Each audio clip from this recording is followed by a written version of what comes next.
Today, in the media conference with Lal Goel, which is brought to you by V4 News, Global TV, V4 Stream, Malnadu TV, News Gaon Se, Samvad Sarokar News, Organ Donation India Foundation and Gyan. Our endeavor is to enlighten you with the current topic. And today our topic is women and spirituality. The origins of the word spirituality in the context of Christian theology lie in the Latin name spiritualitas, which derived from the Greek noun pneuma, meaning spirit. Interestingly, spirit in its original context was not the opposite of the physical or material, but of flesh or everything that is not of God. Therefore, a spiritual person in its original Christian sense was simply a person within whom the Spirit of God dwelt. The second aspect of spirituality involves a move inward or an attention to one's inner life, often as a means of honoring the immaterial dimensions of life. Spirituality is something that's talked about a lot but is often misunderstood. Many people think that spirituality and religion are the same thing, and so they bring their beliefs and prejudice about religion to discussions about spirituality.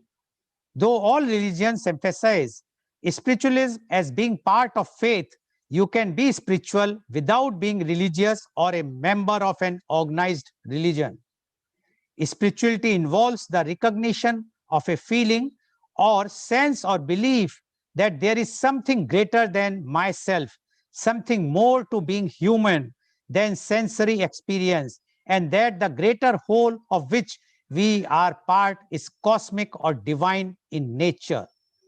Spirituality means knowing that our lives have significance in a context beyond a mundane, everyday existence at the level of biological needs that derives selfishness, and aggression. It means knowing that we are a significant part of a purposeful unfolding of life in our universe. Spirituality involves exploring certain universal themes: love, compassion, altruism, life after death, wisdom, and truth, with the knowledge that some people, such as saints or enlightened individuals, have achieved and manifested higher levels of development than the ordinary person. Aspiring to manifest the attributes of such inspirational examples often becomes an important part of the journey through life for spiritual inclined people. In India, spiritualism is not an obsession of the human mind, rather, it is a heritage as well as a continuous tradition. Out of the varied values of Indian culture, those based on spiritualism have contributed a lot, enhancing the spirit of the Indians throughout the ages. With the result, the spiritual minded Indians have succeeded in maintaining their Indianness, which could not have been possible otherwise. It has been also possible due to the fact that the Indian life is dominated by the temperament which is well marked with spiritualism. Consequent upon that, the Indians have developed various thoughts of philosophy and spiritualism and gave to the world maximum number of systems of spiritualism in the form of philosophical thoughts such as Nyaya, Vaisheshika, Yoga, and Vedanta. The Vedas provide spiritual orientation to the Indians, giving them the basics of spiritual and moral life. Hence, the Vedic rishis should be acclaimed as the earliest spiritual masters on earth, as their mantras resound with the kernel of spiritualism and the Indian nation as the cradle of spiritualism. In India, spiritualism is not an obsession of the human mind, rather, it is a heritage as well as a continuous tradition. In a world where women have been seen traditionally as someone's wife, mother, daughter, or sister, why would a woman choose to follow a spiritual path? Perhaps because deep inside every woman has a longing to be someone in her own right fully aware of herself, confident and in control. When we talk of spiritual power, we are in fact referring to the original power of the self to be whole and independent, free from the web of domination and suppression, free from the need to exist for someone else's sake. Religion and spirituality are both rooted in trying to understand the meaning of life and, in some cases, how a relationship with a higher power may influence that meaning. While religion and spirituality are similar in foundation, they are very different in practice. Religious religion is an organized community-based system of beliefs, while spirituality resides within the individual and what they personally believe. The idea of religion and spirituality is like a rectangle versus a square. Within religion, there is spirituality. But if you have spirituality, it does not necessarily mean you have religion. But religion and spirituality can have a positive impact on mental health. In some ways, they provide the same impact. For example, both religion and spirituality can help a person tolerate stress by generating peace, purpose, and forgiveness. But benefits generally vary between the two due to their different nature. Spirituality is a sense of connection to something bigger than ourselves. It helps a person look within and understand themselves while also figuring out the greater answer of how they fit it to the rest of the world. In other words, it helps people understand their interpretation of the meaning of life. Spirituality also incorporates healthy practices for the mind and body, which positively influences mental health and emotional well being. It enhances a person's sense of self and empowerment through the choice to decide what their practice look like, focuses on an individual's connection to what they believe it and their own personal growth, accepts any person whether they are part of a religion or not, encourages meditation and self-reflection, leads to a meaningful life philosophy, that is feeling connected to others, nature or art, prompts expression in any form such as art, poetry, myth or religious practice, renews a sense of belonging in the world, inspires appreciation and awareness of a person's interaction with the physical environment. These mental health benefits are not limited to their respective categories individually. It is not exclusive to religion, just like spirituality cannot include a sense of community in some instances. The takeaway is that if presented in a supportive way, religion and spirituality can help people improve their mental health and promote recovery. For the last 2000 years or more, women have not utilized their spiritual power. Instead, aspects of the feminine have taken mainly symbolic form, from the Virgin Mary to the Vestal Virgins, from earth goddesses to the Shakti Devis. On the one hand, women have been put on pedestals and worshipped on account of their purity or femininity. At the same time, they have been excluded from religious practices and barred, even until now, from entering some places of worship. Elevated or exonerated or condemned, the main problem facing women is that they have never been treated as equal to men, either as spiritual leader or spiritual seekers.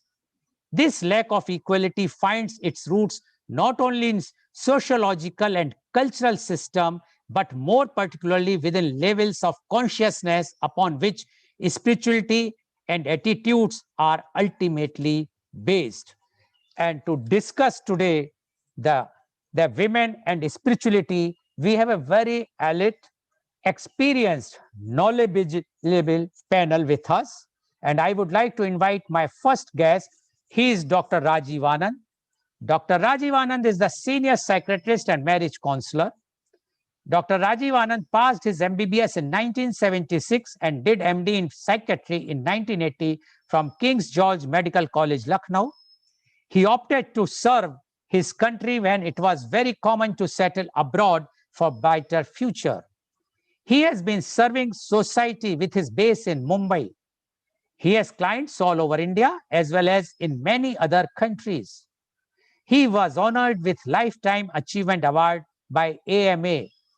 He has conducted more than 3,000 workshops for different groups and companies with audience size of 10 to 800. His television program on various channels have been widely appreciated for his forthright and practical approach. He is leading in the field of mental and emotional well-being for 40 years. He was president of IMA for 2 times. He was interviewed in several talk shows in domestic and internationally. Welcome, Dr. Rajiv Anand, on our show. Dr. Rajiv Anand, as you know, the today's topic is women and spirituality. So we would like to know your views on women and spirituality. Dr. Rajiv Anand, please. Yeah, good morning, Mr. Lal. Thank you for the introduction. Welcome to my fellow panelists, Rashi Daga and Radhika Pai and Shama Noorani. All three of you, welcome to this program and welcome to the viewers across Kerala, Karnataka, UP and Bihar and through Global TV other part of the world. And I sincerely, genuinely thank Mr. Lal for keeping the spirit of finding some or other program every day. And when I proposed this topic to Mr. Lal, that spirituality and women, initially it might have sounded a little vague, but I was clear that there is a lot of spiritual strength in women, a lot of spiritual strength in all women across. In fact, I have been a voracious reader for the last 40 years. And I keep on buying books one after another. I buy books back full of, I'm not talking about me, I'm talking about the spirituality. Just give me 30, 40 seconds. So I kept on exploring books, passionately spirituality by this author, spirituality by that author, spirituality by Shaivism, spirituality by Krishnamurti, spirituality by Osho, spirituality by foreign authors. And I kept on getting sucked more and more, deeper and deeper into various sects, various beliefs, and also a lot of confusion. And then I realized that rather than getting sucked into this conflicting or confusing concepts of spirituality, why not I should pause and go within and find out whether I would like to know more about spirituality, whether I would like to explore that what is already inside me. And trust me, what I'm going to speak now in next 5-7 minutes, I have never spoken earlier. And I've never even thought earlier, till few hours before.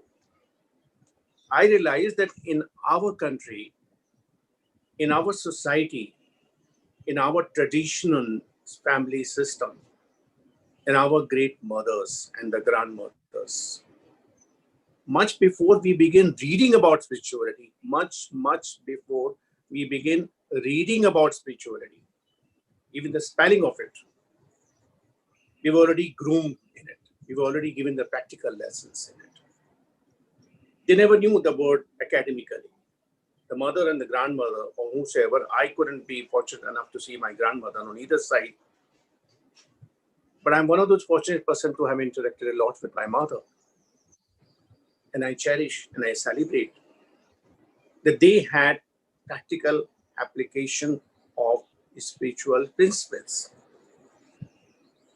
I personally, individually, irrespective of whatever comments the young generation may give, whatever labels some people may like to, I do not associate spirituality with rituals.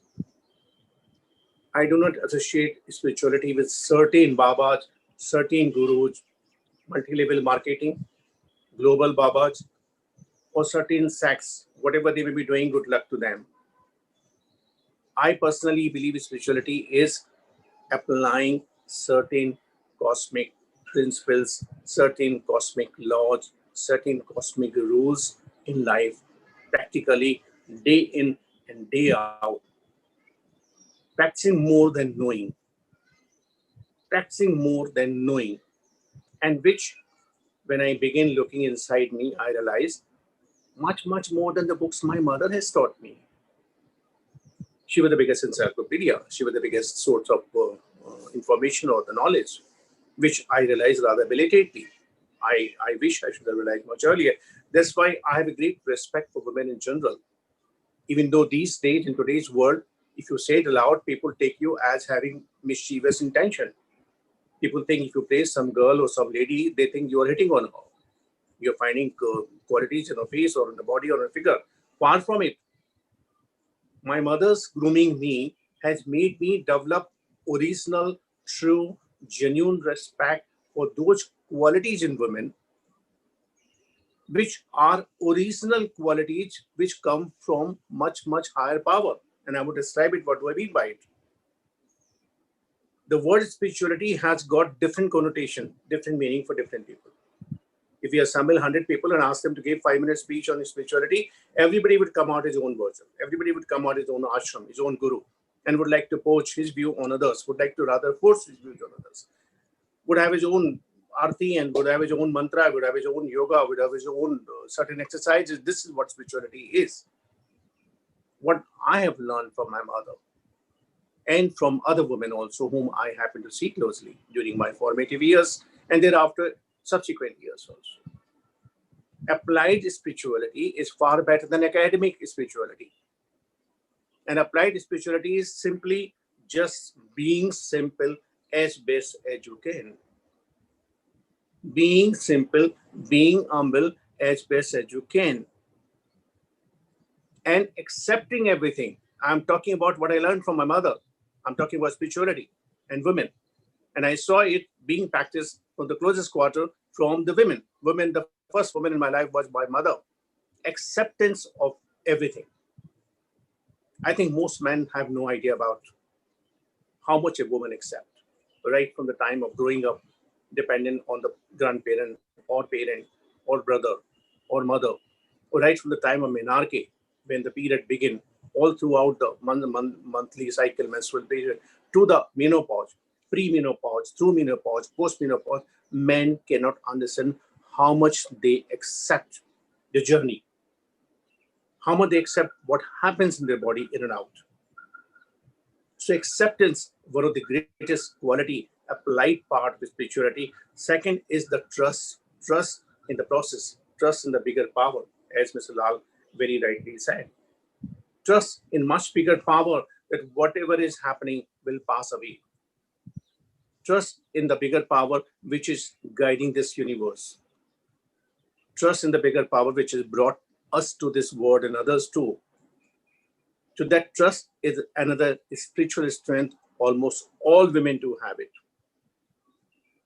And the third quality which I saw applied in spirituality, and that's where I celebrate women, that they celebrate. The spirituality should be visible in your behavior, in your language, in your energy. You should celebrate life. I'm seeing behind the greenery of where Rashri is sitting in Goa. That's celebration. I'm seeing bright colors Radhika is wearing. That is celebrating life. I always see Shama as very warm smile. That's a celebration of life. Celebration does not necessarily means that blowing the trumpet or making the drum music. Celebration means accepting and celebrating whatever we have. Our mothers have celebration round the year. This week ये भगवान की पूजा होगी, अगले week वो कथा होगी, अगले week Mahalakshmi जय वो होगा, कभी सत्यनारायण की कथा होगी, कभी ये जाप होगा, कभी वो भजन होगा, कभी कृष्ण जन्माष्टमी होगी, कभी दिवाली होगी, कभी रक्षाबंधन होगा. अरे round the year many youngsters frown these days. कितने त्योहार होते हैं हिंदुस्तान में? Many super intelligent youngsters, they frown at the old outdated method of celebration. They think celebration happens only in the permit room or in the bar. No, celebration of the life happens day in and day out, and that what the women do have the capacity.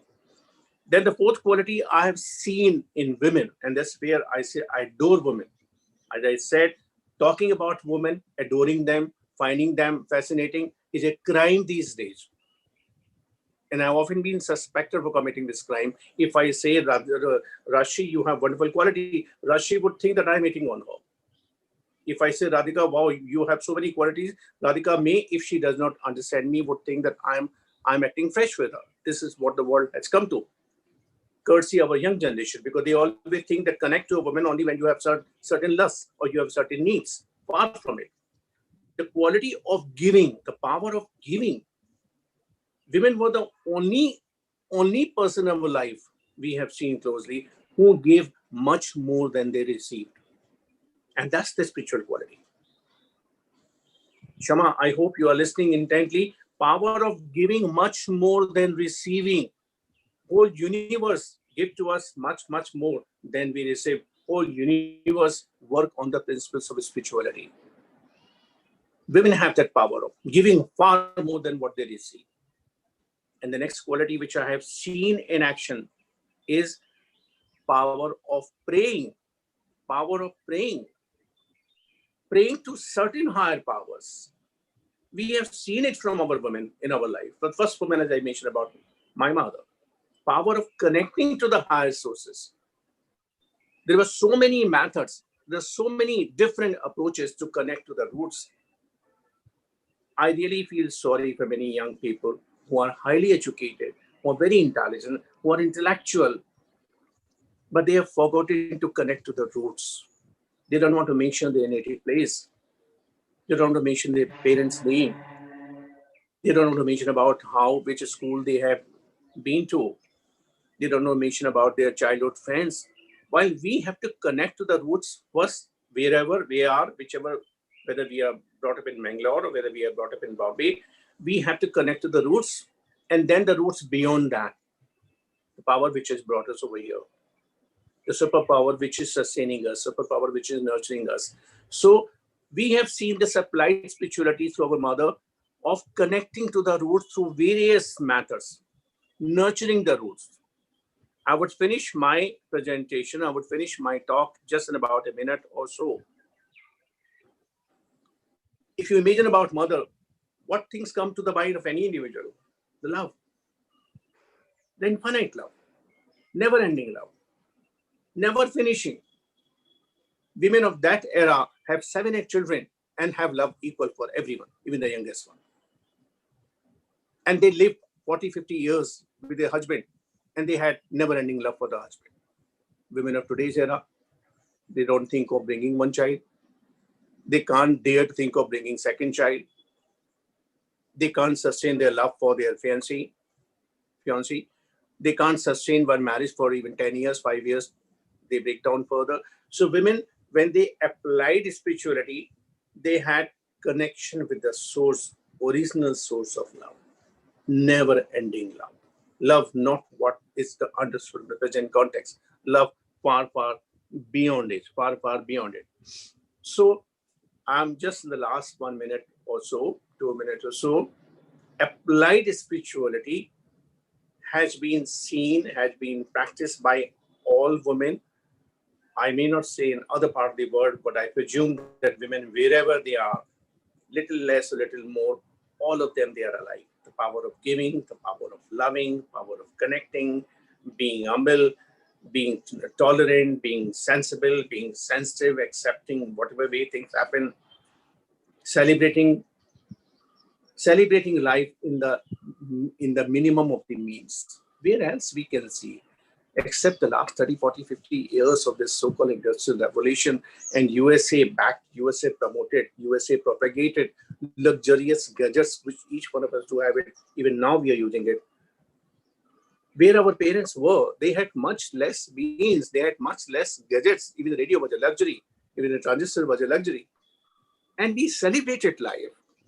Wasn't that applied spirituality? Spirituality is not lying only in ashram, not a monopoly of certain gurus. Spirituality is how can I live happily, joyfully, healthily, and how can I connect to the other people equally so happily without any exchange at the lower level, but at the higher level. How I accept whichever community, whichever class, whichever caste anyone may be, whichever religion anyone may be, irrespective who is belonging to which religion, accepting other person is the highest concept of spirituality. But when we look at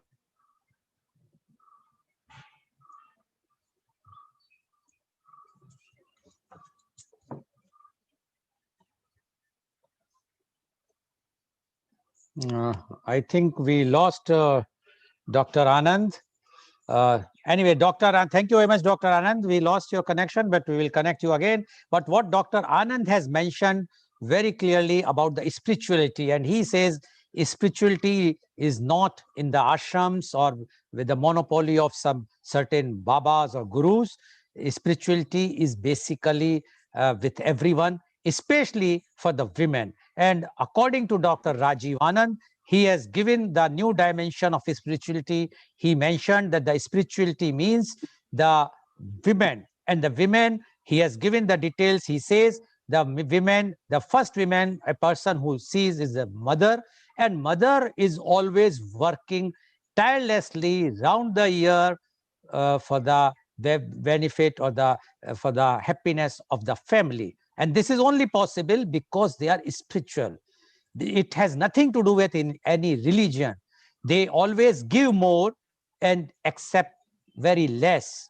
They give their love is unconditional, and they celebrate, and they are celebrating in adverse conditions, whether they have money or means or not, but they celebrate every day, every moment. And according to Dr. Rajiv, this is spiritualism. You have to be humble. You have to be person who is giving, who is not expecting anything from others, who are doing work, believing only one thing, that whatsoever he or she is doing, it's for others. And in that case, according to Dr. Rajiv, women are far, far ahead than men, because women's life is like that from the very beginning, when she born and when till the end. And that's why Dr. Rajiv says that he only believes that the women is the real spiritual leaders, spiritual gurus, not those gurus who are running a ashrams or yoga ashrams, etc., etc. Thank you very much, Dr. Rajiv, for giving a new dimensions of spiritualism. I am sure our viewers have also got a new definition of spiritualism, which is not available, and especially how you have connected the women with the spiritualism, which is very, very important in today's time. And Dr. Rajivan has also mentioned about the new generation. Yes, I agree with him up to an extent, but I will add one thing. Dr. Rajivanan, what he said is right, that the new generation is not understanding. But this new generation, when they grow more and when they become the older generation, then they realize what the earlier generation was telling them was right, and then they tends to go to the spiritualism automatically. They will celebrate the spiritualism, as Dr. Rajiv Anand has said, not at that time in the bars and permit room. They will be celebrating definitely again in the same festivals. So the young generation, the message which Dr. Rajiv Anand has given is, try to understand, this is the time you must understand what is spiritualism. No religion, no nothing, no babas, no such type of rituals. It is purely love, love, and love. And you should do the work without any gains, with proper good intentions. Thank you very much, Dr. Rajiv Anand, for giving very, very strong and valid messages. Now, I would like to introduce my next guest, and she is Miss Rashri Daga. Miss Rashri Daga is a homemaker, an entrepreneur, traveler, a gardener. She is practicing performing arts, working with senior citizens and special kids. She is beautifully balancing all avenues of life and the challenges it throws. According to her, when she started counting her blessings, her whole life turned around. She ever since her mantra is keep smiling and always be in gratitude. Miss Rashri Daga, just unmute yourself. We can see that you are still, even now you are smiling, and you have heard what Dr. Rajiv Anand has mentioned. I need not to repeat. So I would like now you to give your views on women and spirituality. Miss Rashri Daga, please. Namaste. I would like to do it the Indian way. I bow down to everyone, the divine in you. Thank you for having me on this webinar. And special thanks to Mr. Rajiv Anand for inviting me. And welcome viewers all over India and globally, and my family and friends who are here to support me. So, Mr. Lal has given a beautiful introduction, and Dr. Rajiv Anand has mentioned beautiful points about how we women have it inside us. So, taking a leaf from there, I would like to share my life experiences that how spirituality came to me. I believe it's there within us. Everyone has it, but not necessarily there is a time set to it. Some could have it early in life, some could have in their middle age, some could have very late in life. So for me, I would begin with my childhood that it was parents and elders saying, okay, it's Lakshmi Puja, bow down to the goddess. It's Ganesh Chaturthi, pray. So there was never a connection felt with the godliness. It was maybe out of fear or because your elders told you. So this journey was there, the childhood casual, carefree. So there was no connection, I felt, never. When married, came into a joint family where one rule was for everyone. And we had a like idol worship was very important in our family. So many a times when I worshiped the idol, I said I'm just doing it like mundane, giving the Krishna the bath, dressing him up, putting the bhog. So now, thanks for this because these 2 days it took me back to my those days. I could now be clear that yes, this happened to me, but I couldn't express it. That I have no connection. I'm doing it because my family wants me to do it. And it's the same Krishna which I feel now. He's my sakha. I talk to him. I sometimes even shout at him. I have a little fight with him. This comes when you have reached, when you've become aware that yes, you can speak, you have a say of yourself, and you have connected on the higher level. So, and now this came to me 10 to 11 years ago. I saw my youngest son, how beautifully he was connecting himself and conducting himself. He was an environmentalist. So during the summer days, carrying 10 liters in his hand, water, and watering those alleys of planters in his colony, he said that the BMC doesn't do it. He does it one, they do it once a week. So I have to take care digging up the entire soil where people throw the pan masala packets and all and doing it religiously. So these small things, being humble, seeing the good in everyone. In fact, I started treating him as my guru. It's not necessarily that we have to go to some sadhu or sant to get that enlightenment. There could be any family member who could, that one incident or many incident could bring that change in you. And that happened 11, 12 years ago with my son, younger son. I saw him, and then beautiful memories I have with him. I lost him. Now, this was the loss of full grown child of 21 years old. A mother, how does a mother feel? It's universal. Everyone will feel the pain, the loss, why it happened to me. You ask the God, ask God, what did I do wrong? But then it is that inner strength, that awareness that I went inside deep and I said, no, there is a reason. This beautiful soul, he came to my house, he came to our family, he spread 21 beautiful years, and now he is making some other family happy. He is beautifying that area or whatever. So, this is my awakening, I said. So, I thank him and I'm in gratitude that he has brought this change in me. From there, it was no looking back. I have taken off and I have understood life.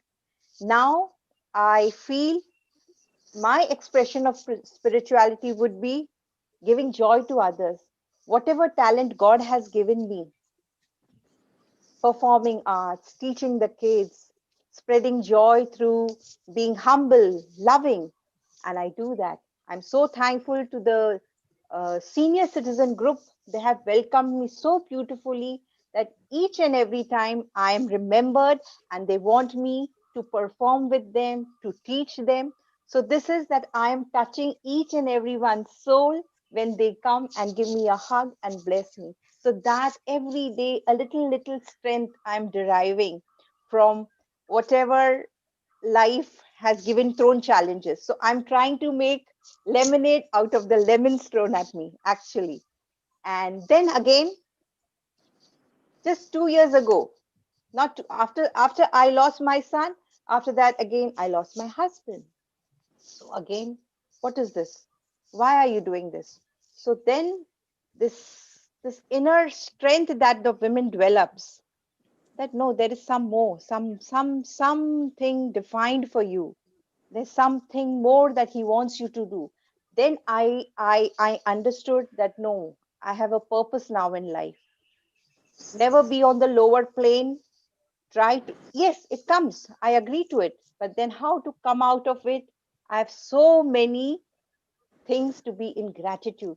There are so many other things that are there that people do not have. I have an elder son who takes care of me, and I'm blessed with so many friends and family. And now I try to be teaching, teaching continuously to these younger, innocent kids. Why we always like to be with these little ones? Because they bring us memories of our childhood and we feel so frolicky. I would always say that there is magic in life. So uh, it's it's it's it's that affirmation that I want to be happy. It's that affirmation that there is in me the strength to overcome all the challenges that life is throwing on you. That makes you every day a new energy, a new rejuvenated you are. You know, you feel okay today and feel yourself. Say thank you for that. You are alive today. You have woken up alive. That's the beauty. It's a gift. Take every day as a gift. I believe in that.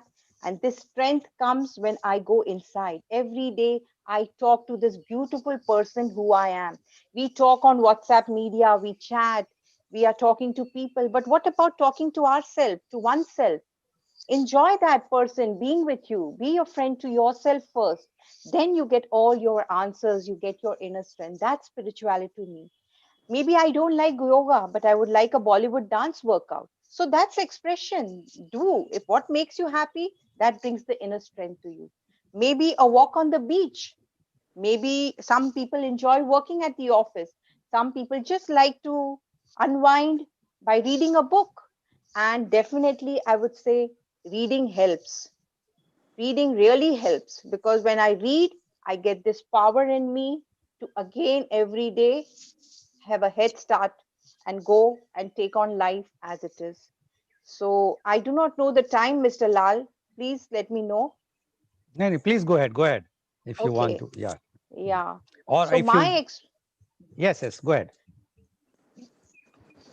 So, two tragedies in life and my guru, which I saw, I made my son my guru, has helped me to build my inner strength. And I would say that every woman has in him, in her. So, it is that awakening, that moment or the incidents. Be aware, explore your spiritual core. Just like the gym instructor says that work your core. I think we should work our spiritual core, and if we do not talk, if we are not aware of ourselves, never we will achieve this spiritual being, spiritual strength. So it is very important, I feel, that we talk to ourselves, see what we want, what makes us happy, and go out and do the act. It's not that I am deriving inspiration from Mr. Anand or Mr. Lal. That inspiration has to be converted into action. So every day I think, what should I be doing today, Rajshri? What should I do to make myself happy and the others people around me? So how do I touch the soul? This is the highest form of spirituality which I feel comes to me, and I'm thankful. I'm thankful to the universe that it gives me this energy, this boost. Okay, Mr. Lal? I Okay. Please Okay. let me. I'm Yeah, not yeah. sure. Thank you Thank you. very much. Thank you. Thank you Thank very you, much. viewers, for listening me. Yeah. Thank you very much, Ms. Rashri, for giving your views about the women and spirituality. Thank She has mentioned that she struck with two tragedies in her life when she lost her son, a 21 years old son, as well as afterwards his her husband. And in spite of that, she gained more strength, inner strength, because she found that after all, whatsoever they are for some noble cause. They are here and they are wherever they are might be doing a noble cause there. And that is the spirituality according to Miss Rashi Daga. She says that if you understand yourself, if you know how to keep yourself happy, then you can keep others happy. You can do whatsoever suits you, but it should be such that it should not, it should be giving happiness to others also. You have to be humble. You have to think, you have to see yourself and try to see what you have to do today, how to keep yourself happy and others happy. According to Ms. Daga, this is real spiritualism. And she has mentioned that how she was working when she was a small kid, how she was performing the rituals which are required. And now, when she understood what is the meaning of spiritualism, she knows what is the universal guiding force among us. So thank you very much, Ms. Rashri. I'm sure our viewers might be again very much enlightened with your views on the women and spirituality. Thank Now I you. would like to invite my next guest, and she is Miss Shama Nurani. Miss Shama Nurani is an angel healer at Mumbai. From childhood, she was exposed to dramatically opposite sets of religious beliefs. Although it created a bit of confusion in her early life age, with the age she experienced more of life. Now she is a professional psyche, medium, and angel healer, totally on the spiritual path of love and light. Welcome, Ms. Shama Nurani, on our show. Please unmute yourself, Ms. Shama. You have heard what Dr. Rajiv Anand has mentioned and what Ms. Rashri has mentioned, and both have given different types of their views on women and spiritualism, but a new dimensions which you cannot, at least I could not find on the Google, and I could not, I think it's not there in the books. So these their own experiences which they have given. As Dr. Rajiv Anand has rightly said, that if you will ask 50 or 100 gurus, they will give their different definitions of spiritualism. And when we are talking about women and spirituality, I think that gives a very, very new dimensions at all. So now we would like to know from you, the women and spirituality. Ms. Shama Nurani, please. Thank you, Doctor. Thank you for having me on your panel. Thank you, Rajiv, for thinking about me. Radhika, I'm sorry, Rajshri, I absolutely loved your, whatever you shared with us. Thank you very much. It touched many chords in me as well. And I hope I can, you know, add to it now. Um, yeah, so basically, when I read the topic was women and spirituality, my first thought was I don't think spirituality is, gender driven at all. And definitely it isn't. Um, Perhaps women are more open to spirituality compared to. Uh, Doctor, can you mute yourself, please? I can hear all the sounds. Dr. Lal. You are telling me? Yeah, Okay. I'm hearing all your. Okay, I will mute. Just Thank you. hold on. Just hold on. Yeah, thanks.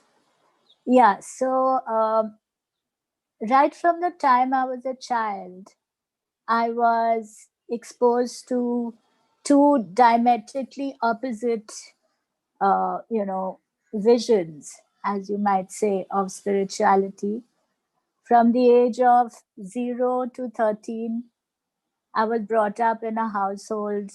We were Muslims by, I guess we were converted Muslims. My grandmother used to pray the Bhagavad Gita. She used to do puja every day. There were flowers sent to our house every day. You know, we celebrated all the festivals. There was no, you're a Muslim, so you don't celebrate Diwali, or you're a Muslim, you don't go to the temple. Or I studied in a convent and went to church when necessary. In fact, my school was right next to a church. And I grew up, you know, to the age of 13, totally independent of religion. I didn't, you know, think that religion was important at all at that stage. Then from 13 to 20, my mother, due to, you know, circumstances beyond her control, moved to her parents' house. And her parents are very different, or were very different to my grandparents, and the household was very different too. And so I was exposed to like namaz 5 times a day, and they used to pray the Quran. It was very ritualistic. There were rosas, and you know, we were forced to pray, you know, in a language which I didn't understand. And I think till I was about 20, I did whatever had to be done for fear of, you know, I was always told that if you don't pray, you'll go to hell. You know, God's sword will fall on you and you'll be punished, and all sorts of stuff which I guess families do tell their little ones. And one day when I was 20, I remember this very clearly. And I was very close to God. I always used to speak with him or her, whichever way you look at it. I always had a very deep connection with my maker. One day I remember I was praying namaz, and I was saying the things that I was supposed to say. And I could hear my grandmother shouting at the maids. I could hear the doorbell ringing. I could hear the honking downstairs. I could hear everything. And there I was praying in a language that I didn't understand. And I just said, this is ridiculous. I'm not going to do this anymore. I don't need to. I mean, when I chat with God, I have a much clearer connection with Him than this, because I don't understand what I'm doing.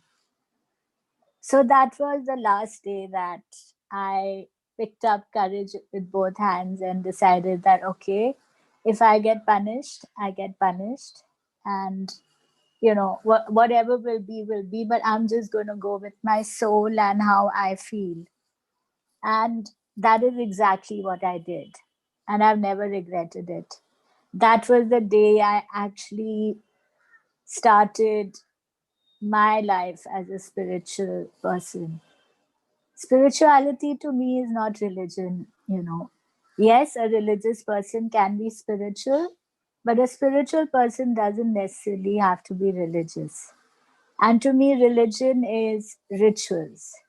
So if you take ritualism out of religion, I think you get what is totally a spiritual person. Uh, yes, women tend to be much more open to spiritualism, which is why, you know, they question less.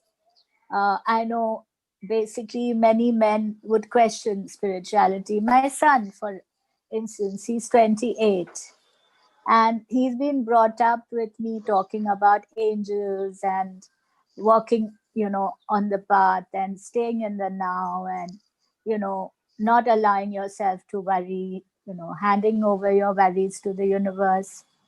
And although he used to say yes, yes, yes, you know, like just to fob me off, I knew he never really, really wanted to accept it. Now, about a month or so ago, he's in New Zealand now. He rang me up and he told me that he's, you know, like following this person in America, and what he said makes so much sense. And this is exactly what you told me. And it's taken me so long to actually walk on the paths. And I said, well, there's no time for that. There's no time limit.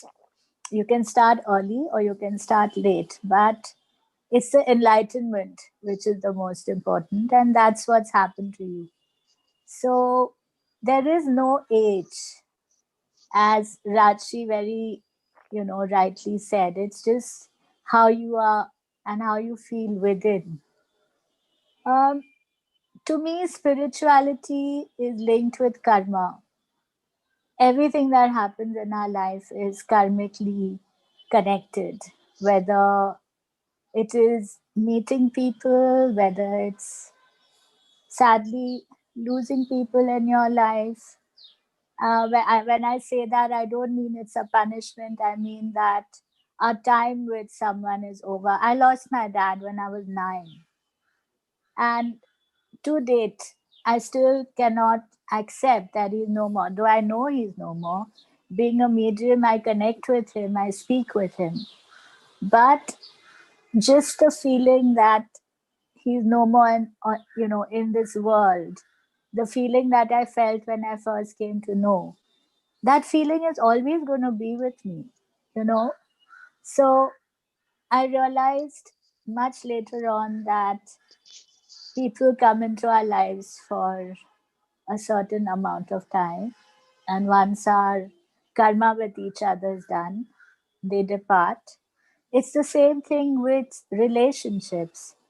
Why do we get married to someone and have 2 3 children, and suddenly we realize that our time with each other is over? That's because the children chose us, to come to we were the parents that they chose. And once our duty to bring them into this life is over, then the choice is ours to move on or to stay in the same relationship. So to me, as I said, spirituality and karma are both linked. As far as men and women are concerned, as I started off by saying, I feel men question a lot more, which is perhaps why they find it's quite difficult, to accept spirituality, to speak to an unknown force, to believe in an unknown force, to believe that there's something inside you which can give you all the right answers. All you have to do is tap into it. And that's what I do on a regular basis. Like I keep myself sane by tapping into my higher self and my connection with spirit, with God, with the angels. And I started on this path in 2003, and I've never looked back. It's been the most awesome 18 years of my life. Yes, I have had pitfalls, I've had issues, I've had heartbreaks, even, I've had relationships breaking down, loss. But as Rajshi said, there's something inside you that, makes you strong, something that you tap into and gives you the strength to carry on. And I'm very grateful to all my experiences. And I think it's very important for us at our age to start completing our karmas as far as possible and clearing a lot of rubbish before we become one with the universe. I came across a very nice little passage. Oh God, I've switched my phone off, it was ringing. uh, I think I'll just share it later. So, you know, I'm really grateful for spirituality to be a big part of my life. On that sentence, I think I'm going to end my talk.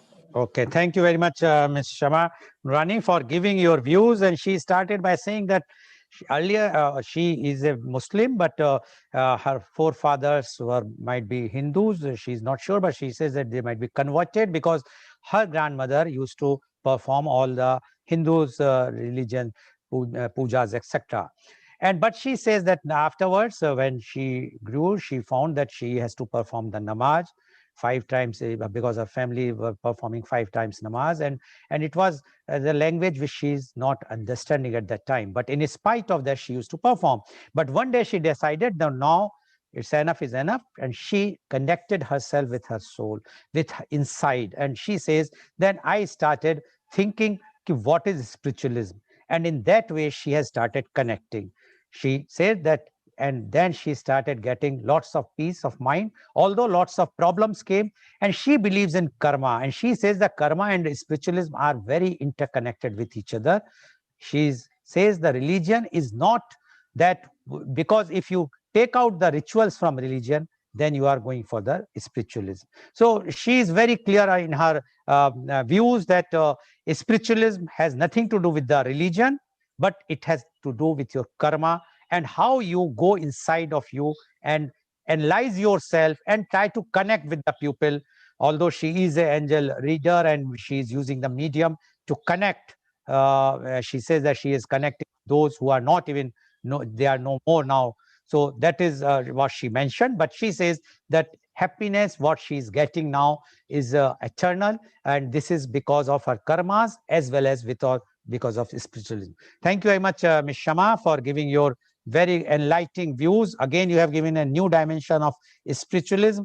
Let's hope that our viewers are getting different dimensions of spiritualism today. Thank you very much. I'd like to invite my last guest, and she is Miss Radhika Pai. Miss Radhika Pai is an ex-banker, and now she is the chairman of Vidya Shilp Community Trust, Bangalore. She is a Reiki and crystal healer. She is keen and curious to learn, hence unlearning to learn constantly. Miss Radhika Pai, you have heard what Dr. Rajiv Anand, what Ms. Rajshri, as well as what Ms. Shama has spoken earlier to you. And they have spoken in all different views they have given. Now we would like to know from you, the women and spirituality. Miss Thank Radhika you. Pai, please. Thank you, Mr. Goel. And as already as what Dr. Rajiv has said and what Rajeshri said, what Shama said, I just would continue with the same topic in a different light. I would rather share my experiences, how I stumbled upon spirituality. Well, growing up, I'm a South Indian. My parents were very devout, so I would rather say very ritualistic in their attitude. So I learned I would just go along with the flow. I think a child doesn't realize. A child does exactly what the parent wants it to do. So be it a puja, be it anything, I would just do it because mommy has said so. My mother wanted us to learn English, so she put me in a convent. Little did my mother know that I would also have an interest to learn what Christianity is all about. So it so happened that once when I was in school, so the nun who was teaching us took us to the church, and then she told us, she said, "See, we have got one God, whereas you Hindus have got so many gods." And I must have been 5 or 6 years old, and I turned around and said, "Isn't that nice, mother, that we have so many gods? Suppose you're praying and God is in the toilet. He cannot come because you have only one God, whereas we've got so many gods that if one is in the toilet, the other one will come." So that was my first, what do you say? I would rather say this is how I started seeing God differently. For me, God was not someone who I had to fear. I continue even now with that same belief that I don't think he punishes. I don't know why this concept of God will punish us for whatever we do wrong. I don't think so. I think he's like a mother. He will always forgive us for whatever we do. It's all up to us. Anyway, as life went on, I got married, went to Dubai, lived there for 38 years, and now we are back to India. But when I was in Dubai, it so happened that my mother-in-law had Alzheimer's, and again, looking after a person who's not keeping well, you get into that thing. And I was in my late 30s, and I would be like, why is this happening to me? I could not handle the situation. You know, children to take care of, husband to take care of. I gave up my job as a banker. so that we could take care of Amma.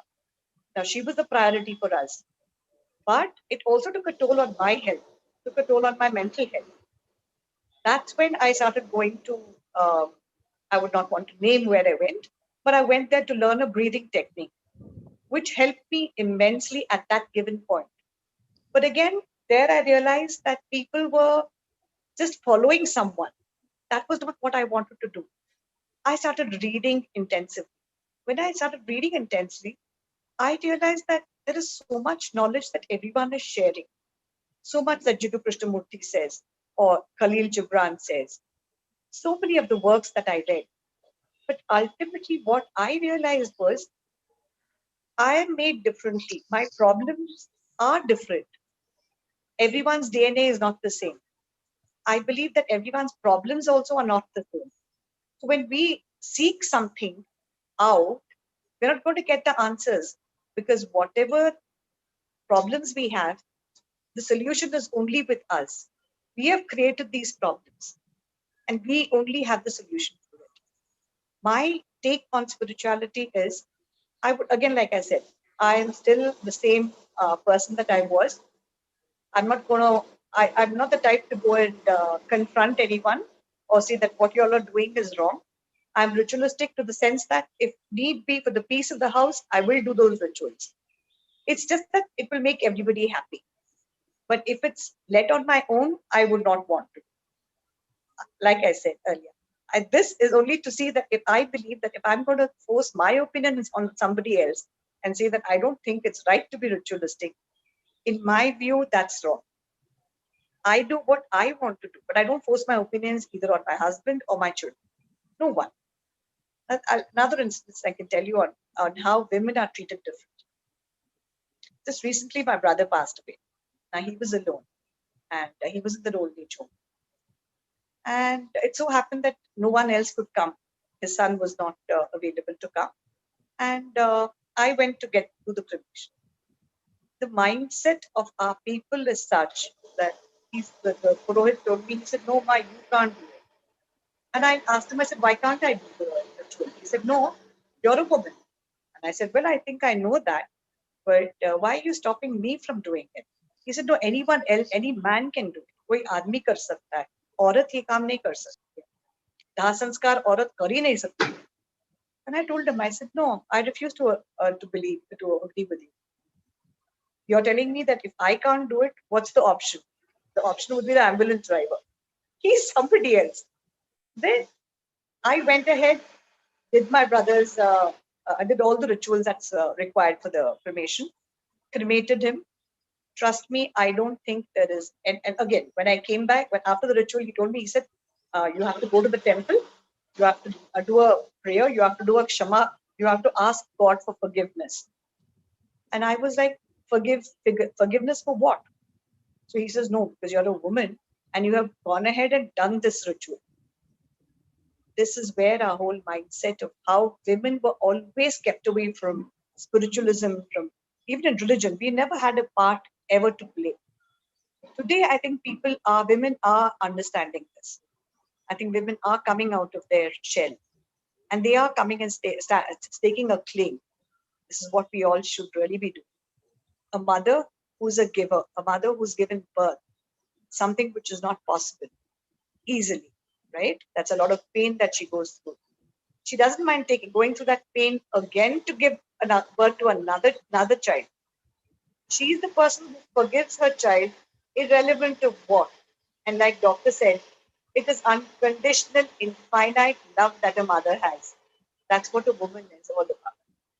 Today, after coming back to India, I think I have found my ikigai. I look after these government schools, and trust me, there is nothing better than giving back to society. Not expecting anything back from them. In fact, I think I owe it to them. I owe it to society. I owe it to these children, these underprivileged children. I want to ensure that they study well. They have a better life, better than what they're leading here. And trust me, anytime any of you come to Bangalore, please come and visit the Vidyashri Community Trust government schools, and you will see those happy children. Happy for no reason. That's how we all should be. Thank you so much. Thank you very much, Ms. Radhika Pai, for giving your views. And Miss Radhika Pai mentioned very clearly that she, from the childhood, she was doing whatsoever she was told by mother and everyone. But she has a brush in the initial time only with when she was in the convent school, when she asked, when the nun has told her that there is one God in Christianity and so many gods in Hindus. So she replied, and she said this is advantageful for the so many gods. So she says that time she started questioning why these things are happening, and she had long things. She has to sacrifice her career because she has to take care of her mother-in-law in Dubai. And when she came back again, there were family laws. She lost her brother, and she wanted to do the rituals because no one was there. But the priest said, no, you can't do, being a woman. And then she was thinking why it is happening like this in India. So she says that's why now she is giving, she's teaching, she has formed a trust, and she is giving teaching to the underprivileged children, and the happiness which they are enjoying and she is enjoying. This is real spirituality according to Miss Radhika Pai. Thank you very much, Miss Radhika Pai. And definitely, whenever we will come to Bengaluru, definitely would like to visit the place where so much happiness is there. So at least we may also get some happiness. Thank you very much, Ms. Pai, for giving your views. Now I would like to go to Dr. Rajiv Anand. Dr. Rajiv Anand, you have heard everyone, and everyone has given, including you, a different dimension or different definition or different way or to express about the spiritualism, and especially in context with the women. Now, my question to you is, because you are a renowned psychiatrist, do you think spiritualism has anything to mental health, and especially the women mental health? Because as you have mentioned, and everyone has mentioned, that women are more spiritual than the men. So whether too much or less spiritualism is going to have any impact on mental health? Dr. Rajiv Anand, please. Thank you for raising a very pertinent question, which is a burning problem all across the globe. The mental health problems are increasing like wildfire from any corner of the world to other end of the world. And the basic reason is that the connection every individual should have had with his or her roots is eroding alarmingly. We are going away from our parents, we are going away from our brothers, sisters, we are going away from our friends. And we have thrown the God out of our life. We have thrown the so-called religion and spirituality of our life because we don't want to believe it based on our logic, based on our questioning power. As you said, and I go back to the original topic of women in spirituality, the women has traditionally been worshipped in our Indian society. And I'm no qualms in saying aloud, they have been worshipped. And our forefathers or great saints and sages were not fooled that they worship women. Be it Durga, be it Saraswati, be it Lakshmi, they were the goddesses. And they were worshipped because they were closer to the God, not an imaginary individual God, but for the godly or divine qualities. So when we think about women and spirituality, what exactly we mean about it, the certain quality which our mothers and grandmothers have practiced to begin with, like basic education, formative education, then matriculation and graduation. As they practice, as they go higher in those divine qualities, as they go higher in the application of the spiritual or cosmic principles, I don't call spirituality a spirituality, I call it applied science. I don't believe in anybody becoming ठेकेदार of spirituality of any which way. I call it applied science, applied cosmic principles. If I'm out to earn billions of rupees and I call myself to be spirituality, probably something is wrong with my mind. If I want to have 200 to 200 millions chelas to me who should worship me, I'm the only reincarnation God. Possibly some mistake, something wrong with my mind. I need a psychiatrist. So applied spirituality, applied principle of cosmic laws, universal laws, which make individual life better and automatically inspires and motivate other people's life better. So women do have that proximity to those divine qualities of tolerance, of acceptance, of forbearance, of resilience, of providing more love, providing nurturance, providing support, of going through the pain, unsung, unheard. How many men can have these qualities? So many of these qualities and the inner strength, all these qualities, and as they practiced, as they went higher, society had been created not by entirely man, not entirely by man. Society has been nurtured through the ages because of the massive or very significant contribution by the women all across the globe. And today, unfortunately, we teach women only as body, only as curves, because of media, because of the wrong kind of connotation. And many women also believe that they are nothing more than that. I feel very sad about it. Those women who believe that they are just a woman, nothing else than that, and they can't see, and they see the same image in the eyes of the man across, even if the man may have different respect for him. But they see all men are having the eye on their figure. Very sad aspect of today's media has made this notion around. Women were traditionally worshipped, and whichever society, last two sentences, whichever society has celebrated women and have worshipped women has always gone higher and higher. And the other side, whichever society has ill-treated women, kept them down, not respected them, deprived them of their basic right, leave aside the higher respect, deprived them of their basic right, have gone down and down and down. And we can correlate it with whatever is happening world over. Thank you, Mr. Lal. Thank you, Dr. Rajiv Anand. Only the last point I would like to just highlight. You mentioned whichever society celebrates the women, they are going high, and those who are not, they are depriving the women, they are going down. If we will talk about our country, we not only celebrate, we worship the women. But after worshipping, after those few days of worshipping, whether it's if we are talking in Hinduism about the Durga Puja or Navratri days, what we are doing and what we are seeing and what we are reading today everywhere in the media, and what is happening and how we are behaving or treating the women of country, are we going up or going down? That is a very, very burning question, which I think it's a different topic, which I will be discussing again. But what Dr. Rajivanand has said makes sense. Yes, you have to see to it. If you want real spiritualism, you have to respect the women. If we will respect the women, then only we can say that we are spiritual. Otherwise, we are not. Thank you very much, Dr. Rajivanand. Now, my question goes to Ms. Rashri Daga, please. Ms. Rashri, you have mentioned that you are very close to Lord Krishna.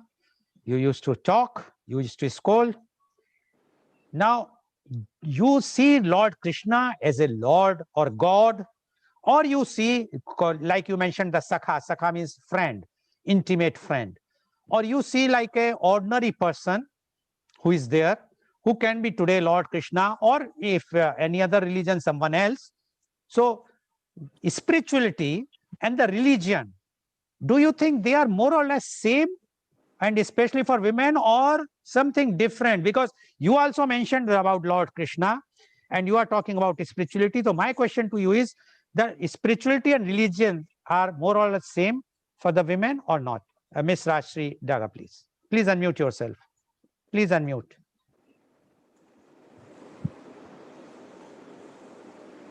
So the first thing, the question was that is Krishna an ordinary man for you? So when I am extraordinary, when I am born, my soul is born extraordinary. How can my Sakha be or a normal person or an ordinary person? He is far, far extraordinary than all of us. I take it that way. And because he has those supreme powers and the powers to be a very close friend, so the equation becomes totally different and personal, each to his own. Now, the second question is religion and spiritualism different? Yes, for me, it is different. To do an agarbatti it would be very ritualistic, but not just sitting in your room, or it could be anywhere in the park or on the bench besides the tree that I've planted in the memory of my son.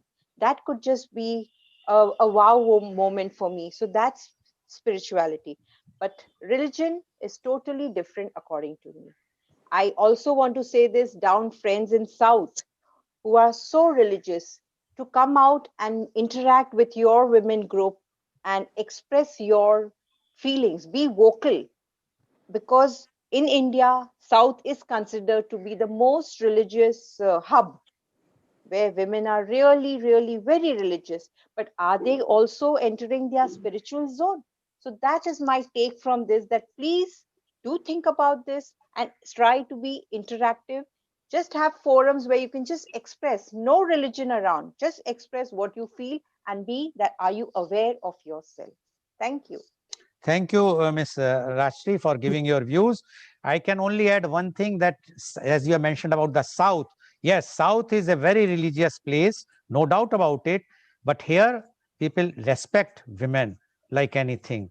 Unlike, because I belongs to North, and I have seen what is the condition. So that's why I say that in India, the women conditions are not that great. Although we pray, we worship them, but we are just worshipping them only those days or only on those festivals or particular days. Otherwise, we are not in that way. Thank you very much, Ms. Rashi, for giving Thank you. your views. Now I'm going to, my question goes to Ms. Shama. Ms. Shama, you have heard what Ms. Rashi mentioned about the supreme power. That she says that Lord Krishna is far having very, very supreme power, far supreme. Do you believe in this? If yes, Absolutely, absolutely. I mean, as soon as Rajshi started talking, like I knew I connected with what she was saying. Um, it's just as she very rightly said, and we all know, we're all unique. Each individual is unique in this world, and each individual's spirituality is unique too. And I totally agree with what you said, Rajshi. I could. okay. So, according to you, can a human being like you can also get those supreme power, or it is only reserved for certain supreme people like God or I okay. see, just the way we are 3D and God is light, we can't be light. We can be our bodies. We are 3D bodies. So to say that, exemplify ourselves to that height, I would say there are no comparisons. We are what we are, and as we develop ourselves as human beings, we go up in our outlook. We drop a lot of inhibitions. We drop a lot of tera mera, all that. Then we raise our vibration. So we can raise our vibrations as we go along. But to compare the two, I'd say it's like water and oil. You can't mix the two, but you can combine it. You can kind of fuse the two together through your experiences, your love, your connection. Like Rajshi's connection with Krishna Bhagwan is very, very strong. We all need some focus, some point of connection for our beliefs. And to me, that is what religion is all about. When I see people zealously going to, the mandir, and, whatever they do, ganti bajao, diya jalao, it's all like a connection, like it's a connection, a point of focus. To me, my connection is the light, the sun. To me, God is the sun. And that's my connection. So each one's connection is different. So I would say, to exemplify anything I think it would be really minimizing spirituality. I don't know if Rajshi agrees with me. Okay. Thank you, Ms. Shama, for giving your views. Now Thank you, Doctor. I would like to go to Ms. Radhika Pai. Ms. Radhika Pai, you have narrated your experience, how the mindset of the people today in India is still so orthodox, and which do you think we must change the mindset of the society because of this new things, or not new things, because the women now understood their power. They know, they have been Absolutely. educated. Earlier, they were not that much educated, although they are more knowledgeable, as Dr. Rajivanand has said. But I am saying the education, the what we are getting, whether it is in convent or the college or schools, and they know that they are more giver, not the receiver for everything. Then why they are not allowed to do many rituals And as you know, as I have mentioned, in very few of the worship places, they are not allowed to They're enter. not allowed. Okay. So now I would like to know whether we would like to change the mindset of the society. What you say about this? Definitely, it's time that we change the way we think.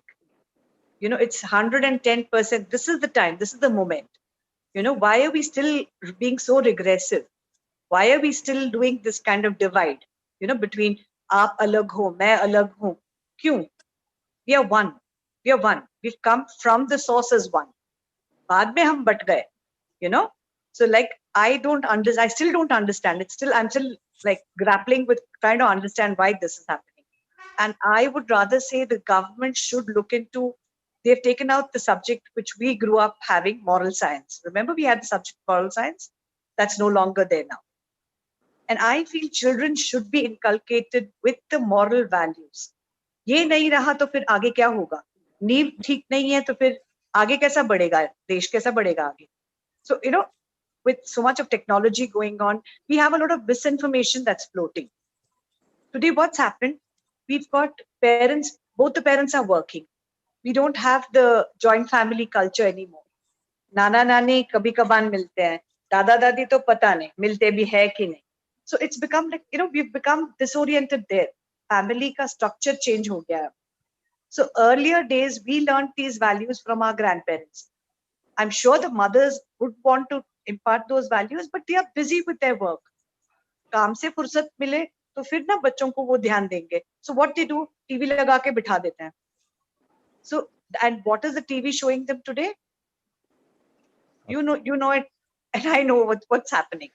So a Okay. little bit of basic has to be given. I feel what they have taken away, moral science, I feel is a subject that they should not have removed.